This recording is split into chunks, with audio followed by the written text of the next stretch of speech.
Afternoon, and thank you for tuning in to the Government of Newfoundland and Labrador's COVID-19 news conference.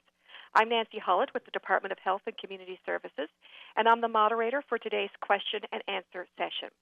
Joining us today is the Honourable Andrew Furey, Premier of Newfoundland and Labrador, the Honourable John Haggie, Minister of Health and Community Services, the Honourable Tom Osborne, Minister of Education, Dr. Janice Fitzgerald, Chief Medical Officer of Health, Tony Stack, CEO and Director of Education with the Newfoundland and Labrador English School District. Please stand by. Our news conference will begin shortly.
back to school.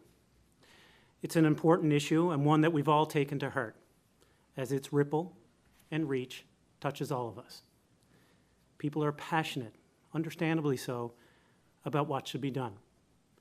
They're anxious about what's to come, angry even about what the Omicron variant has taken from all of us when we've already sacrificed so much.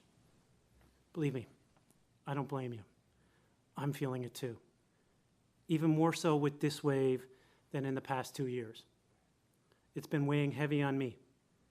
For every soccer practice or hockey game missed, for the pivot to online learning, be that for school or for other activities, I feel that my kids, your kids, all of our kids are losing something valuable every single day. It's a cruel robbery of experience, of building friendships, and coming into who they are, who they want to be. As parents and guardians, we all feel that the safety of our kids must come first. There are many opinions out there about what that means and what should be done. This type of division just stokes fear, and there's already enough of that going around. We need to follow the evidence and be united in the fight against the invisible enemies of biology and psychology. We cannot and should not ignore the fears, but instead meet them head-on with fact. Today, with the advice and guidance of that facts, Dr. Fitzgerald and her team will be moving forward with a plan to reopen schools for in-person learning on Tuesday, January 25th. This was not a decision made lightly by Dr. Fitzgerald or her team. It is, however, the right decision for our children at this time. As we've seen across the country, over 97% of students are now in school. But as we have learned, the situation can change. And rest assured, we are watching closely and will change too if needed, as we always have and shown that we will throughout this pandemic. Unfortunately, my friends, this is life with COVID-19 right now. There is no doubt that despite the best plans, there will be disruptions. But like we have so far in this pandemic, we must be united and recognize that while these disruptions may be an eventuality, they will not defeat us. Our children deserve our best effort, and I'm confident that the hardworking women and men in our schools, the teachers and support staff alike, will deliver as they have throughout the pandemic. I'd like to take a moment and thank Dr. Critch and the Canadian Pediatric Society for sharing a letter supporting the return to in-class learning in Newfoundland and Labrador because it's best for our students. After all, this is about the safety and well-being of our students, our future. Rapid tests are one measure we have brought in to help minimize disruptions, and they've been making their way out to families. My friends, we all share a sense of responsibility here as parents, guardians, teachers, administrators, as Newfoundland and Labradorians, to do our part. Get the jab, follow the guidance, take the tests, lower contacts, wear masks, do your part to help reduce the spread of COVID-19. All safety measures are in place. We were ahead of most in securing HEPA filters before the September start to school, and we are way ahead of others now with 75% of our 5 to 11-year-olds with 1 dose and over 70% of teachers fully boosted with 3 doses. Close to 100% of teenagers have at least 1 dose of the COVID-19 vaccine. Despite that, still, I know there are parents out there who are scared. And frankly, when it comes to your kids, there's no amount of comfort I can provide that will give you full peace of mind. Please know that as a parent with a child with asthma, I too share that fear. But I promise you, I always will put all of our kids first. All of us here on this panel have and will continue to do so. Otherwise, all the sacrifices that we have made will be for nothing. And frankly, none of us want that. With that, I'll turn things over to Dr. Fitzgerald for an update and for the plan. Dr. Fitzgerald? Thank you, Premier. Thanks, everyone, for joining us today. So we now have 20 people hospitalized due to COVID-19 severity, and there have been 764 new recoveries, leaving 2,801 active cases in the province. Since the update yesterday, we're reporting 360 new confirmed cases of COVID-19 in the province. 212 are in Eastern Health, 63 in Central Health, 57 in Western Health, 23 in Labrador Grenville Health, and 5 that are waiting on region confirmation.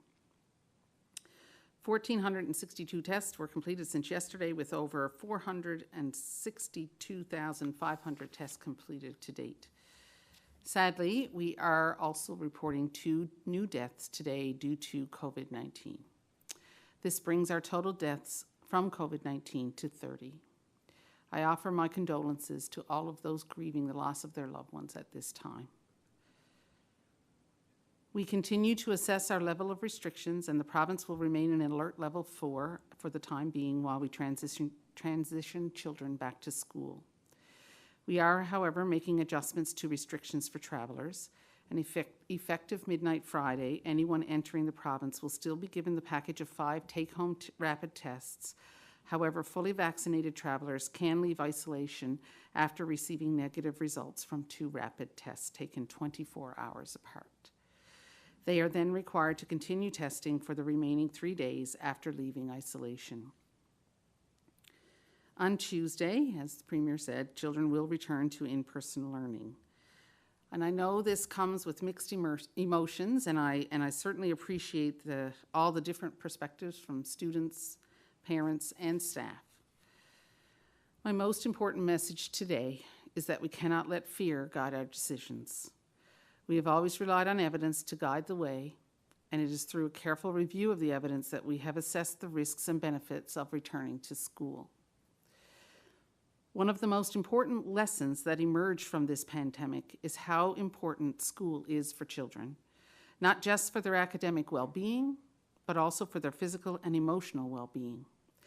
There are also a range of impacts for children being out of school. We are concerned for vulnerable children that rely on schools for specialized services and supports, as well as consistent access to food and physical activity. And as heartbreaking as it is to say, we need to acknowledge that there are some children living with violence, and school is their safe space.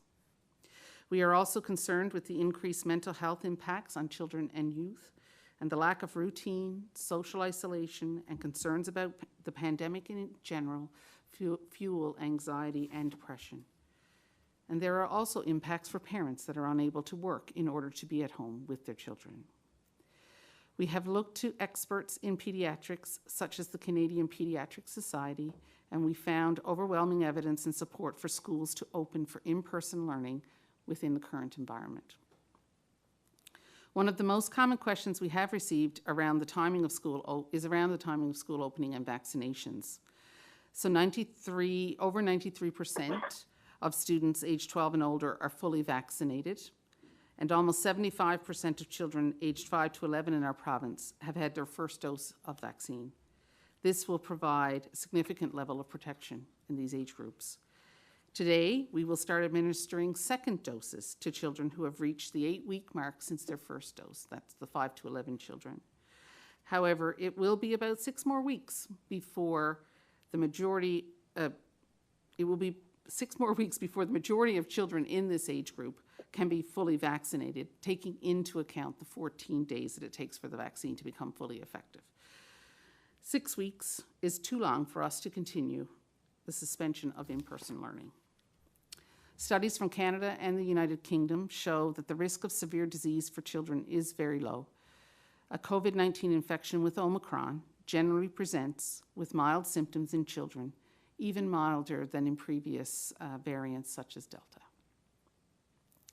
COVID is circulating in our communities, and we will see that reflected in schools.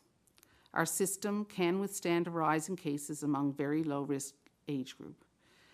At this time, the benefits of being in school for children outweigh the risks of COVID-19. Again, I certainly appreciate that this may be worrisome for parents, but this is an important part of learning to live with COVID-19. We should also remember that children see when we are afraid, and they often carry our anxieties on their little shoulders as well. We need to learn to talk to our children about COVID in a way that removes fear from the conversation. The school districts have multiple layers of precautions and protections in place to help control the spread of COVID-19 in schools. First and most importantly, if your child develops even one symptom of COVID-19, do not send them to school. Follow public health guidance on testing and isolation. In school, class cohorts should be maintained as much as possible for elementary and junior high.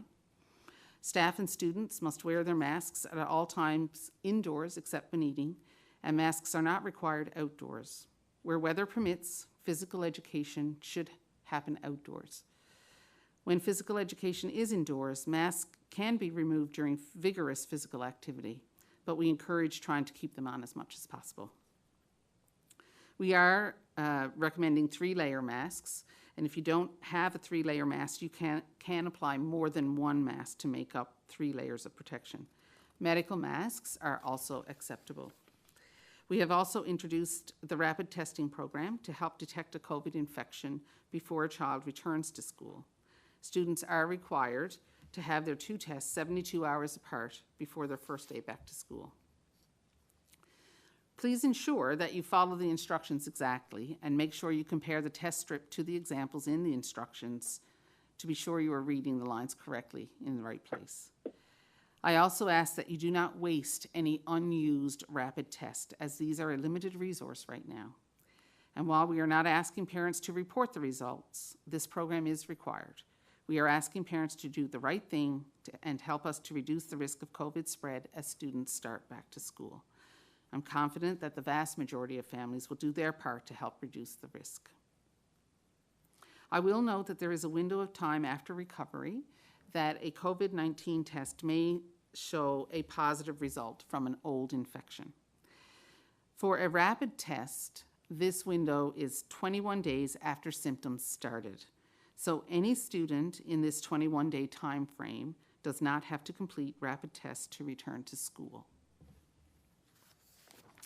We are also providing take-home rapid tests for staff and children aged 2 to 5 in regulated childcare. This program is for anyone in childcare with mild symptoms of COVID-19. Children attending both school and childcare will be receiving their kits from the school and not the childcare center. Throughout the pandemic, our goal has been to reduce the amount of severe disease and death from COVID-19 while minimizing the effect on society as a whole. Omicron has shifted the balance to the point where the impacts of some restrictions outweigh the risks of harm. We have already made adjustments to the management of cases in terms of isolation time, and now we will be making changes to the management of contacts. Again, we do so taking into account the best available evidence while minimizing the impacts on society. So effective Monday, people that live in the same household as a person that has COVID are considered high risk regardless of whether the individual with COVID is isolating away or not, and this includes sexual partners and couples that do not live together. Non-household contacts are considered moderate risk, and there will be different isolation requirements depending on the risk category and vaccination status. To be clear, there is no change to the isolation requirements for anyone with symptoms. If you are high risk or moderate contact and symptomatic, you are considered to have COVID-19. And while there are too many scenarios to go into here, we will have information on our website soon detailing this new guidance. I do, however, want to share with parents and educators what to expect when school resumes. We want to minimize the disruption for children in school as much as possible. So if a school-aged child that is not fully vaccinated is a non-household contact and does not have symptoms, they can return to school, but must isolate when not attending school for 10 days. Given the school-based precautions in place, such as masking and cohorts, and because the child has no symptoms, the risk of transmission is lower and therefore the child can return to school. If a household member of a child that is not fully vaccinated has COVID-19, the child is a high-risk contact and must fully isolate for 10 days before returning to school. For adults, anyone fully vaccinated and having no symptoms who is a non-household contact can proceed to work or school, but must isolate at all times when not at work or school for 7 days. There are also high-risk situations where this will not apply, such as those that work with vulnerable populations. Anyone asymptomatic without symptoms and fully vaccinated that has a person with COVID-19 in their home must fully isolate for 7 days before returning to work. I strongly caution against using the reopening of schools as a guidepost for other activities. School is essential. We will see a rise in cases when schools reopen, and we are willing to accept that so that children can be in school. We need to balance the rise in cases resulting from school exposures by limiting spread in the community. We will adjust restrictions only when the epidemiology permits, and our plan is to take this in steps. This strategy will help us keep schools open by keeping cases at a level that the province can manage. We need everyone to continue keeping their contacts low. The fewer people interacting in high-risk settings, the less chance the virus has to spread. We continue to assess the alert level on a weekly basis, but for now, we will remain in the modified alert level 4, and all restrictions remain the same. We continue to ask employers to permit employees to work from home where possible. We also ask that parents not bring together students from your child's class unless they are in each other's tight 10. We are minimizing the risk in school as much as we can, and we would consider informal gatherings, such as a birthday party, for example, outside of the school to be a higher risk for transmission. We are not quite ready to resume group and team-based sports and arts activities where individuals cannot physically distance at all times. Such activities increase the risk of spread, and they also increase the number of non-essential, close contacts each individual has outside of school, work, and their tight 10. Again, we will reassess this on a weekly basis with the alert level. In previous waves, we eased restrictions when there was no longer indication of community spread. In this wave, restrictions are somewhat like a dam on a river. When we ease restrictions, cases will rise, and when we restrict, cases will decline, but we cannot eliminate community transmission. This is not the COVID of 2020 or even 2021. The Omicron variant has changed the game entirely due to its rapid and efficient transmission and short incubation period. The virus moves well beyond the speed of traditional contact tracing. This is a reality that no one can change. We must adapt. We do this by adjusting restrictions to allow society to function as much as possible while keeping the spread of the virus at a manageable level and reducing the risk of severe disease in those individuals that are at higher risk for severe disease where we can. Navigating COVID is a constant balance, and that has never been truer than right now. There's no perfect solution, and we need to remember that our goal is to reduce transmission where we can so that essential activities can continue. This responsibility lies with each and every one of us. You have put your trust in the public health team for the last 2 years and risen to the challenge of COVID again and again. When we put restrictions in place, you listened, and when we asked you to get vaccinated, you made us the most highly vaccinated place in Canada. And you have the power to get us through this too. So remember, individually, we are all each just one drop of water, but together, we are an ocean. And as we all know here in Newfoundland and Labrador, there's nothing more powerful than the ocean. So hold fast, hang in there, and take care. Well, thanks, Dr. Fitzgerald. I'll now invite some comments from Minister Haggie. Minister? Thank you very much, Premier. Just to reiterate a little bit of what Dr. Fitzgerald said, summarizing her changes and the public health recommendations around isolation and testing. These can be found in the form of flowchart on our website, and they will be up there later on today. And it's a lot easier to see. Some of us are more visual, and certainly myself is one of those. Found those flowcharts extremely helpful, and they would guide parents and adults through the challenges, the navigation, as Dr. Fitzgerald said. With regard to tests, I can provide a little bit of an update on rapid tests. Our use of these is very targeted. These are a scarce resource nationally, and they're a scarce resource globally. We have deployed them on the advice of public health to deal with very targeted areas. So points of entry, that have been referenced already, schools we've heard about and the families there, long-term care and personal care homes, and also you heard referenced daycares as well. The federal government have informed us that our share of the 140 million, which is just under 1.3 million, will be arriving here over the first 2 weeks of February. Given our current burn rate, that will enable us to carry through the arrangements we have in place, certainly until the end of February. We are sourcing additional tests of our own, rapid antigen tests of our own, and obviously the federal government will be continuing their efforts in supply chain. So we have to use these wisely, and I would echo Dr. Fitzgerald's comment about husbanding and being careful with your unused tests, because they are of value to you in the future.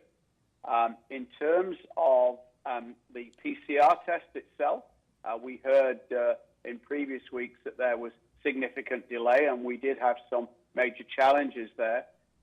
Those have, thanks to the hard work of the staff in both public health and the laboratory service and public health laboratory, we are now down to 24 hours from test swab to result online. And I would like to thank those healthcare workers who have worked so hard to get that under control.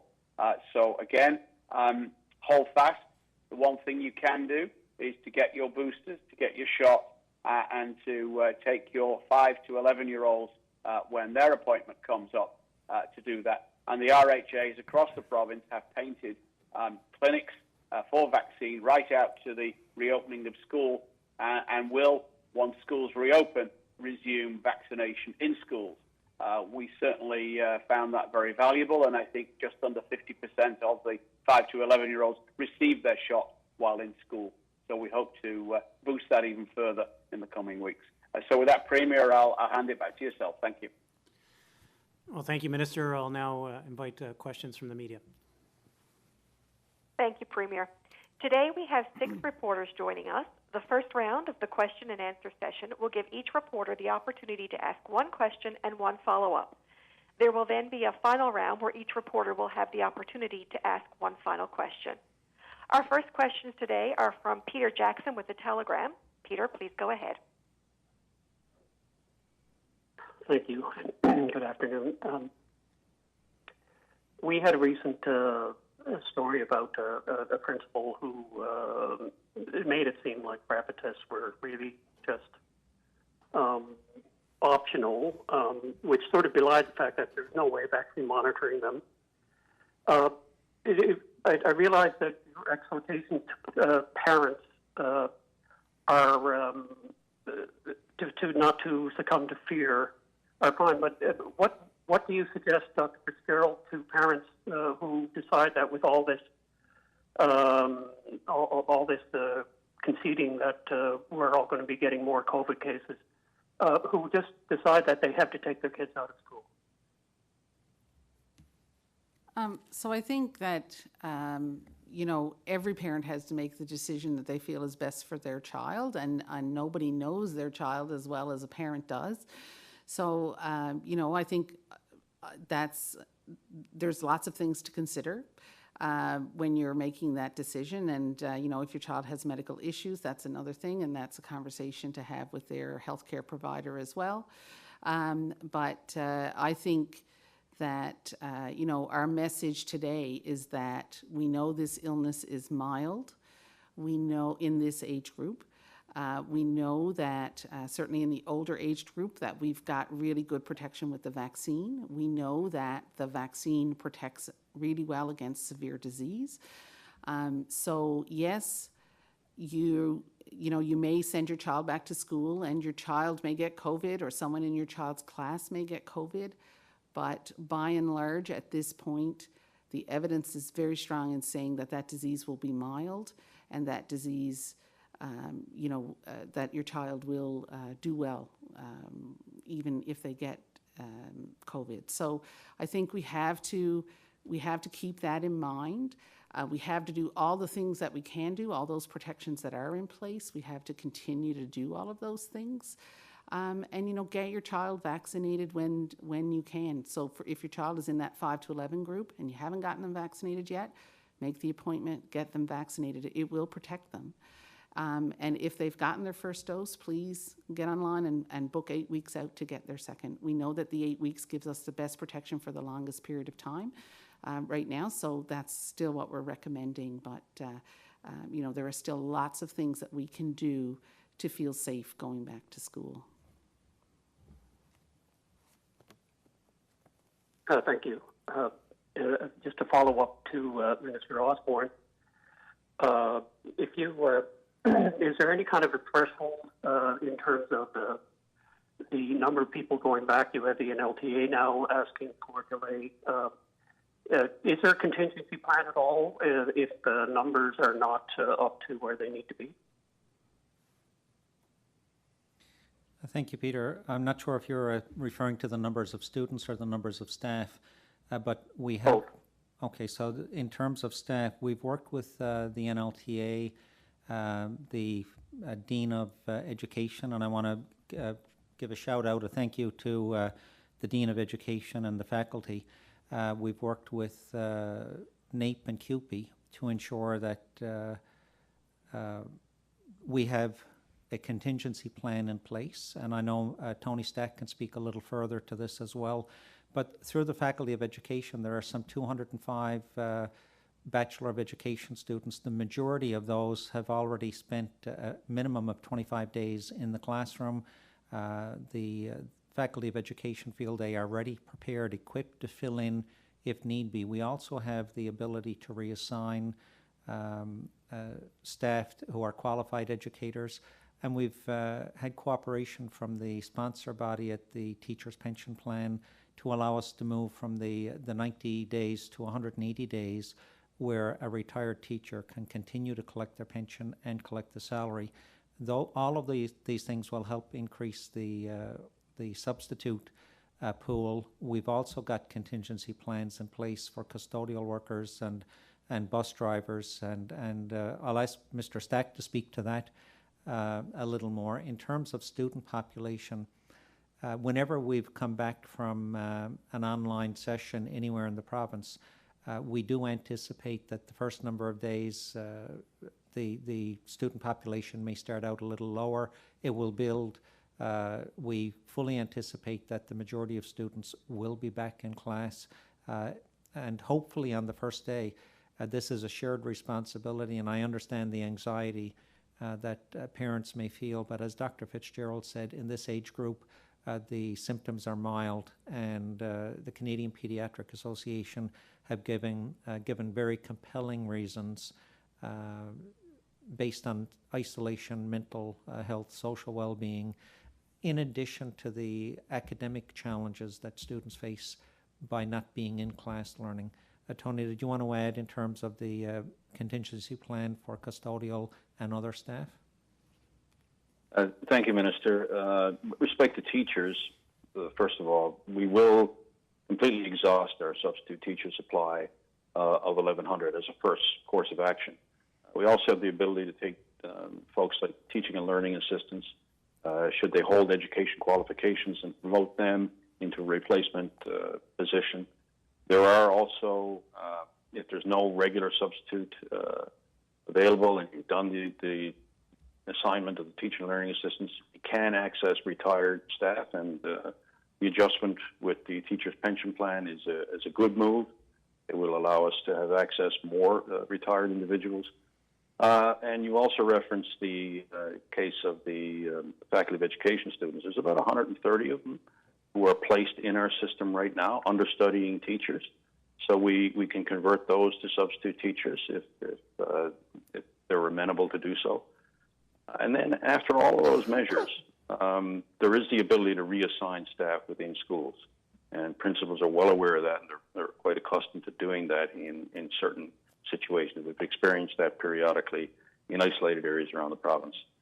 With respect to casual staff, look, anybody wants to sign up, for a job. We have many, many jobs available for casual fill-in personnel. And we will approach recruiting efforts.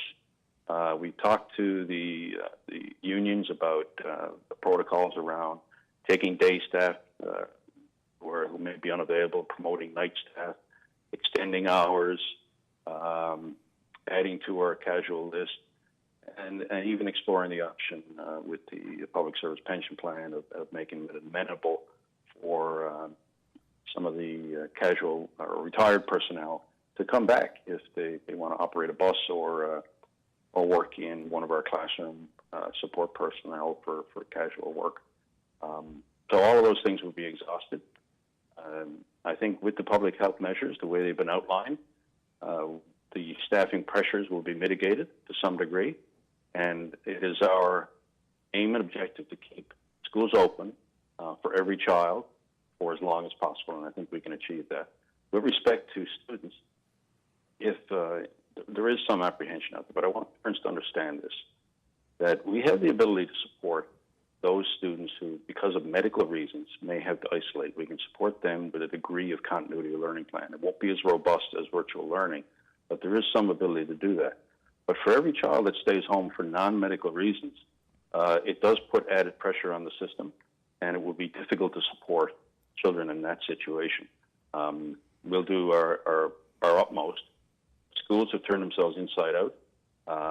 That would create a lot of added pressure. So we really hope that parents, children avail of the fact that school is open, school is safe, and it's the best place for you to be for learning right now.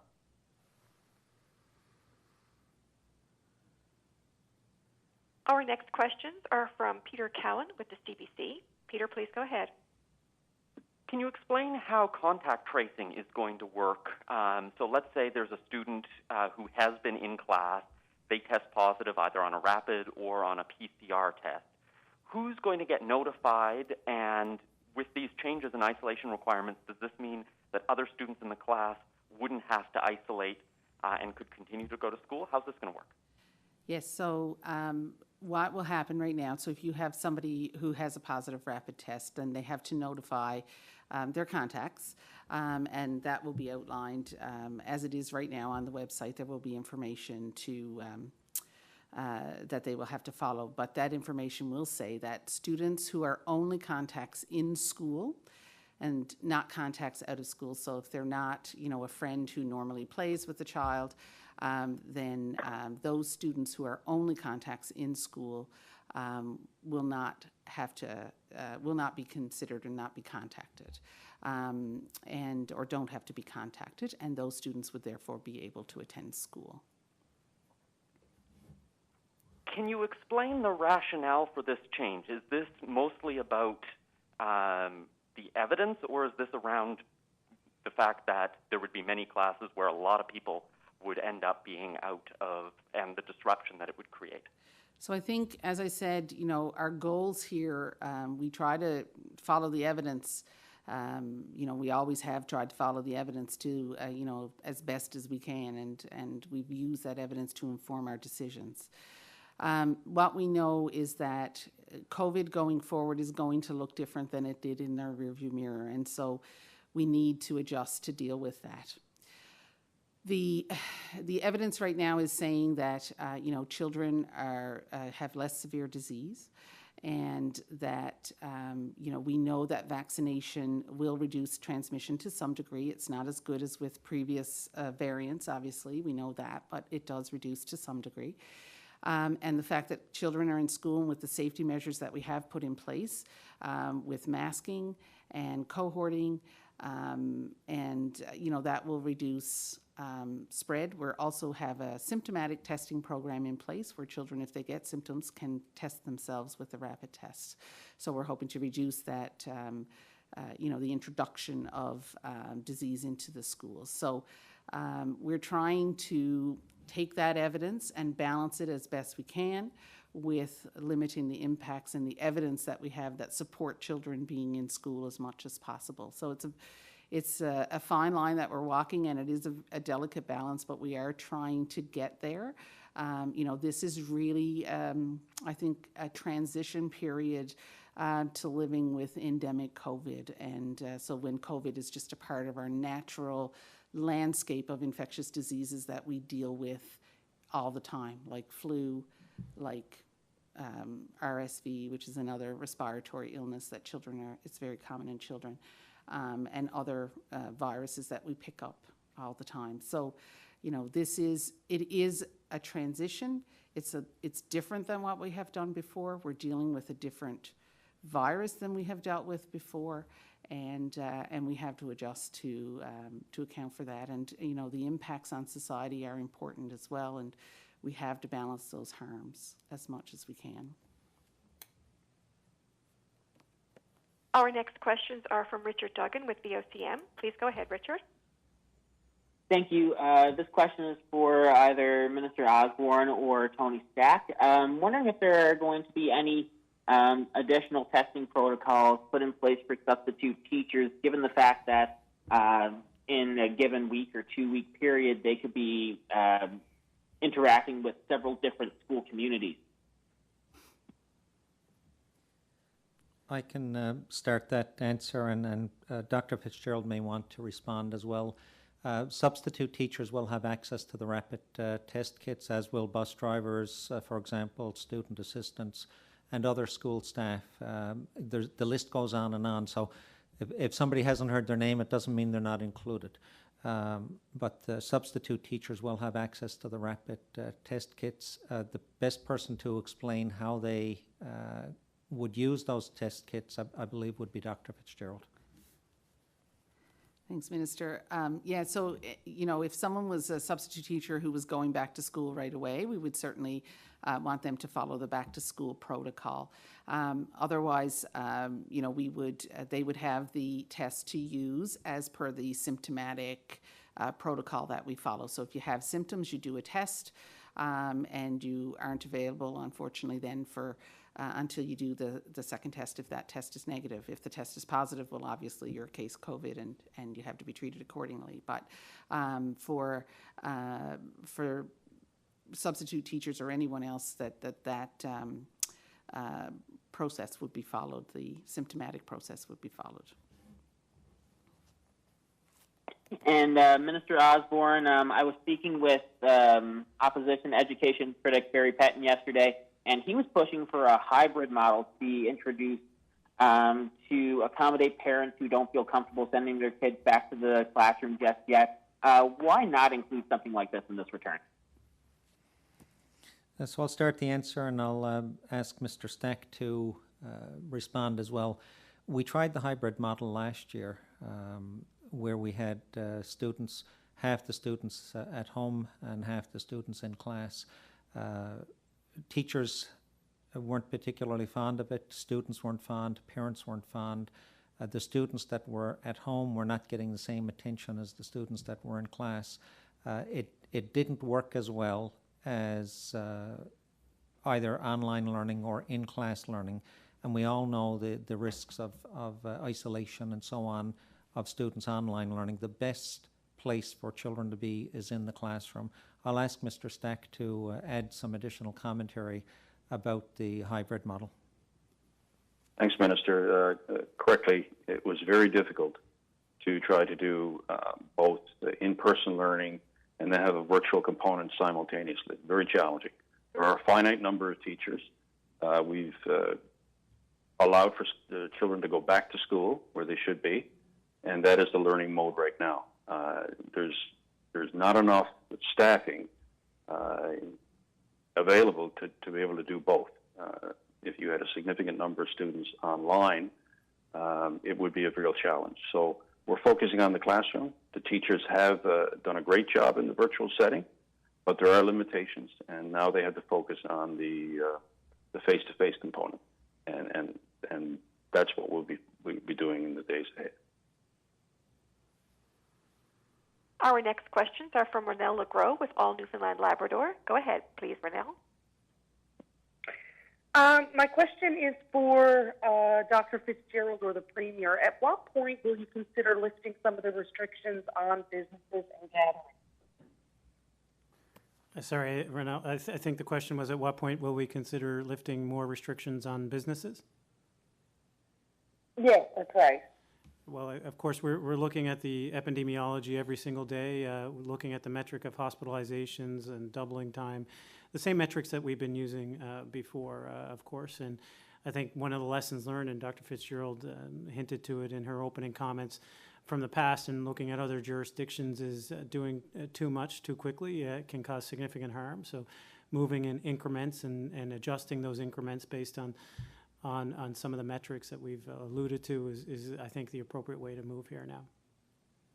So we will be looking continuously at the... And I do understand the idea of getting children back to school before looking at the alert level.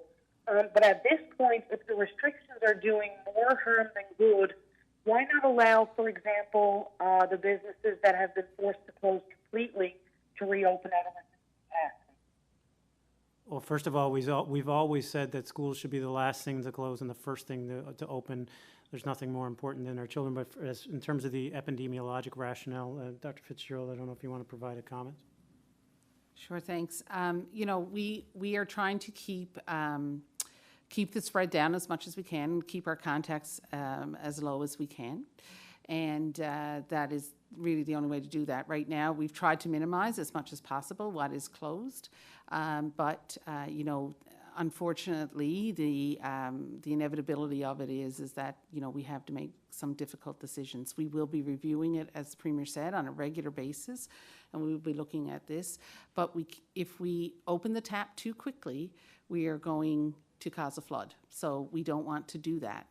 And so we want to open that tap just enough so that we can keep the water flowing and it doesn't, you know, overflow the sink. And right now, with schools going back, that is an opening of the tap. And so we need to see what the effect of that is going to be. So that's where we are, and none of these decisions are easy and nobody takes them lightly. And we will be looking at them on a constant basis, and we will be, you know, making amendments as soon as we feel it's appropriate to do so. And one quick example of businesses impacted that we'll be doing a regular update on is the change in the isolation requirements that you saw today for people entering the province. And our initial intention right now, depending on the evidence that evolves, of course, is that this would be in place for 2 weeks. And then we'd reevaluate, and hopefully we can further limit the isolation of travelers entering the province at that point, again, depending on the epidemiology and what's happening in hospitals at the time.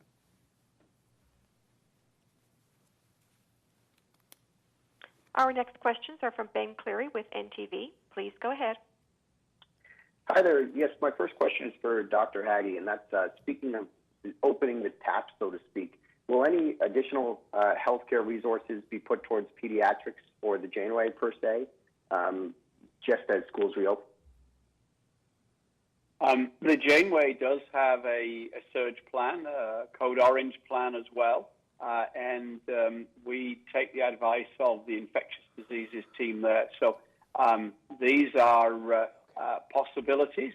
Our current occupancy across the regional health authorities at the moment is actually 81%. So we do have some leeway. I don't actually have specific figures for inpatients at the Janeway at the moment, but there are preparations ready in case there is a surge. Thank you. And my next question is for Dr. Fitzgerald, and that's Dr. Fitzgerald. Starting Tuesday, will we start to see more vaccination clinics being brought to schools?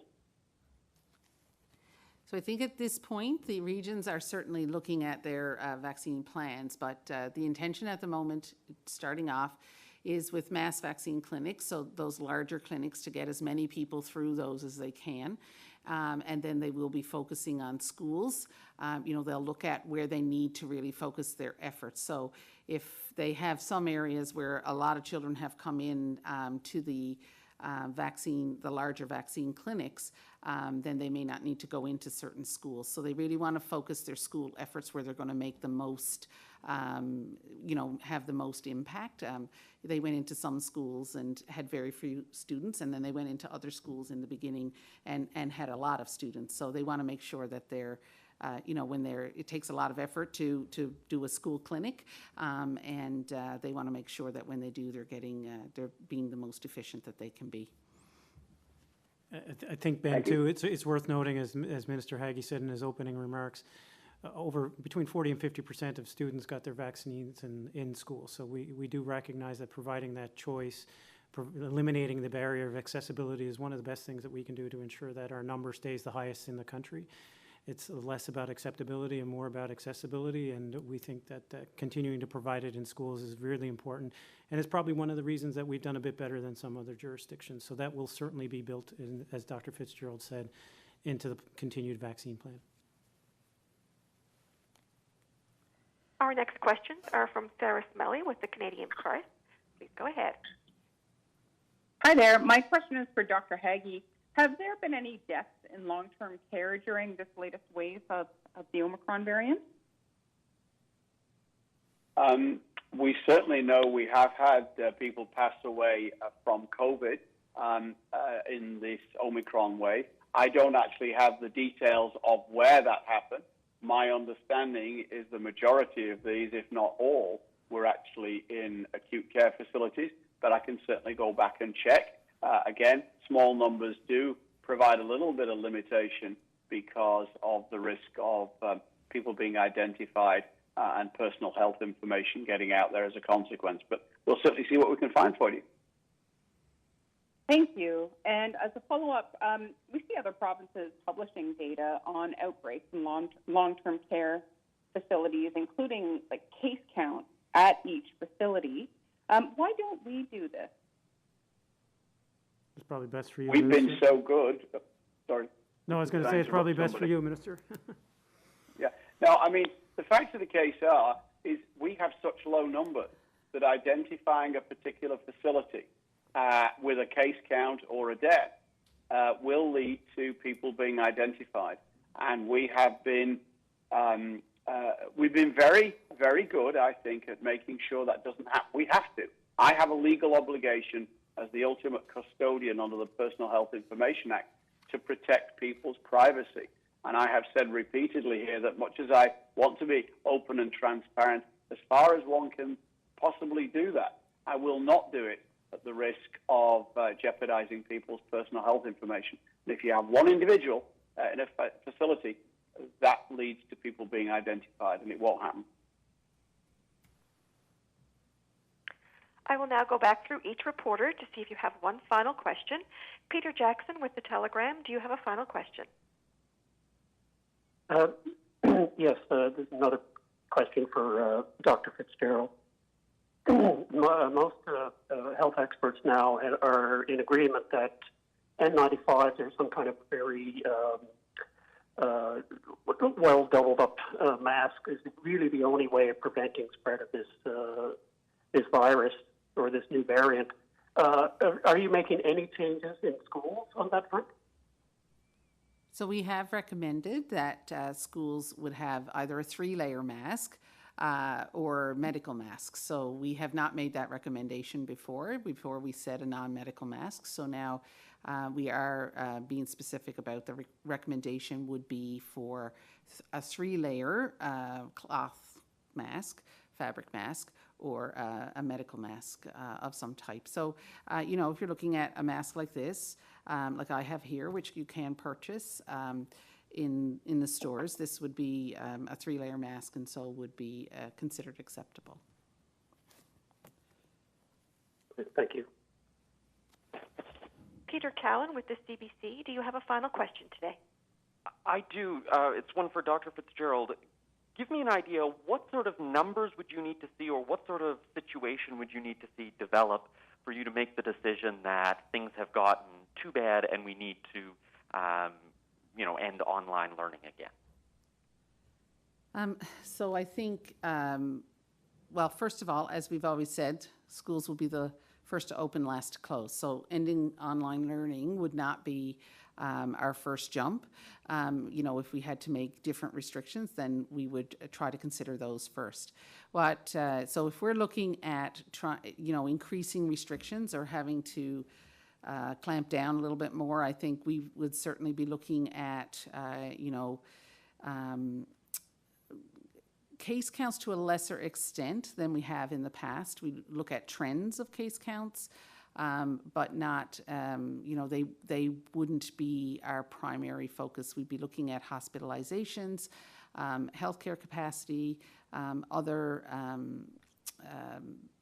things that, we would look at how fast is the rate of rise in cases or hospitalizations, that sort of thing, to see if we need to, and the age ranges with cases. If we start to see suddenly there's a much older demographic that are becoming infected, then that might be more concerning than if it seems to be a greater proportion of younger people, just given what we know about severity. So all of those things, it's definitely a much more nuanced approach now with how we have to deal with things. It's not just, we're not looking at just case counts and RT values and things like that. So we're getting regular updates from our modeling team, and we're looking at all of that information very closely. Richard Duggan with VOCM, do you have a final question? I do, and it's a question for Minister Osborne. Minister, I've received numerous comments and questions over the last little while about numerous daycare closures as the result of COVID cases. Minister, how widespread is this issue, and what do you say to parents and educators that I've heard from who don't think that enough has been done to protect them? Well, thank you, Richard. First of all, I will point out that through health, we have secured the rapid test kits for our early learning and childcare, as well as the children in early learning and childcare, and the rollout has started on the distribution of those. That started today. So operations and centres should hear over the next couple of days about the instructions on where and how to get those. In terms of some of the closures, there have been closures. I think it mirrors the rate of infection in the community. It hasn't been alarming, but anytime there are cases, obviously you have to treat those and deal with them seriously. And we have, in terms of the operations, the educators who needed to isolate or the children who needed to isolate, or in some cases the centres themselves needing to close and isolate.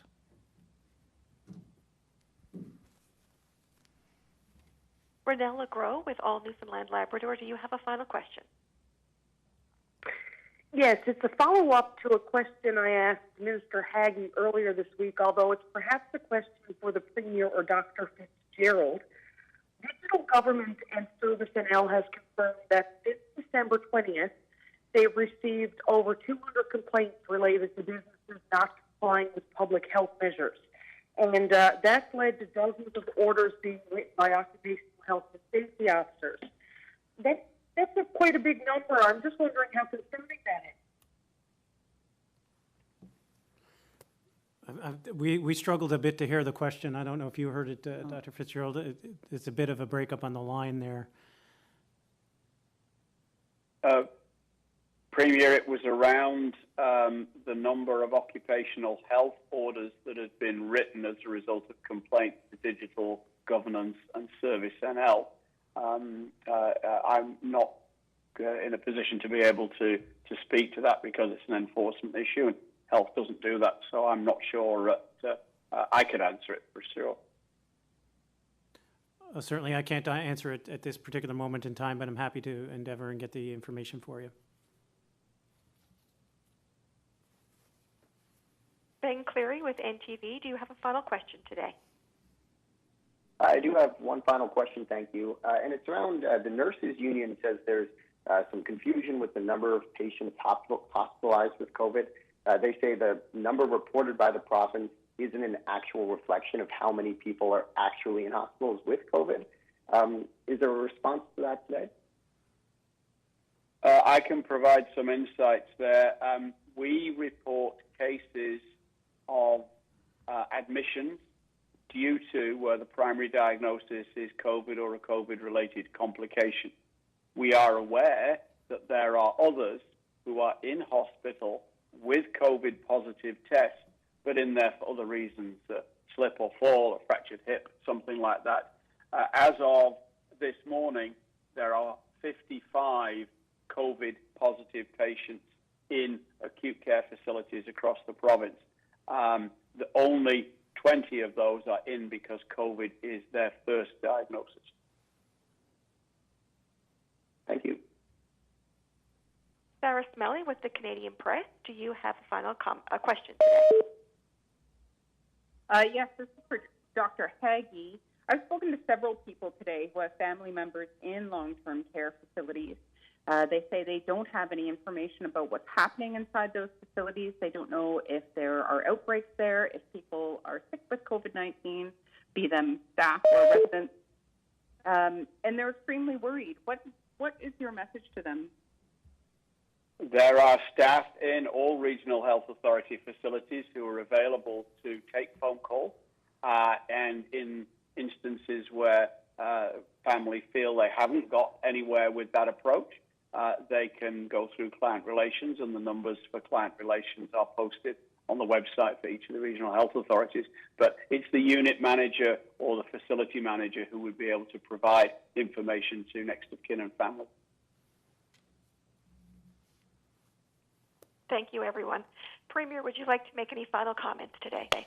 Sure. Well, thank you all for joining us. And just a reminder to families with children in school, please make sure to get your rapid tests. And thanks to the district and school communities for such a smooth and efficient distribution to date. Remember, though, that tests are just one of the many measures in keeping our kids safe. We still need to do our best and follow the safety protocols. Also, of course, vaccine clinics for ages 5 to 11 are open. Let's keep going above 75%. There's still 25% to go, so please utilize these clinics. Vaccines and boosters remain our best line of defense. Masks help, of course, but vaccines and boosters are our best. Next week will be a big week for kids and parents alike. We'll keep a close eye on how things are going. Please try to keep an open mind and be part of the positive push. And finally, I had the opportunity to virtually meet with some seniors this morning. Edwin Richards at Bishop's Gardens asked me to share this message for him, so I will. He said not to worry about the rapid tests. It's a simple little swipe in your nose, and everyone has to get the COVID-19 needle. Wise words. Thanks, Edwin. Thank you, Premier. Thank you, everyone, for joining us today. Please stay safe and enjoy the rest of your day.